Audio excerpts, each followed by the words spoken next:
kaibigan umiibig sa lahat ng panahon. Yan ang kahulugan ng kaibigan. Paano ka maging kaibigan? Ay matuto kang umibig sa lahat ng panahon. At dapat ang kaibigan, chine-cherish yan. Hindi lang yung kaibigan mo, pati kaibigan ng tatay mo, utos ng Diyos eh. Huwag mong pabayaan eh. Basahin natin sa Kawikaan 27:10.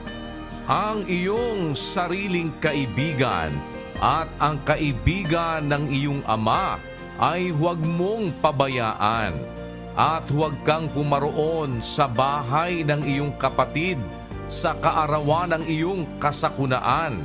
Maigi ang kapwa na malapit kaysa kapatid na malayo. Kita mo, kaibigan ng iyong ama, huwag mong pababayaan. Parang ipinipreserve yan eh.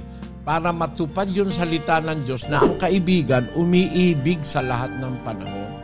Hindi parang pag wala ka ng pakikinabangin, ayaw mo na siyang kaibigan. Sabi nga ng Kawikaang Ingles, make new friends but don't forget the old. For new friends are silver and the old ones are gold. Tama yun eh. Tama yun. Nasa Biblia yun.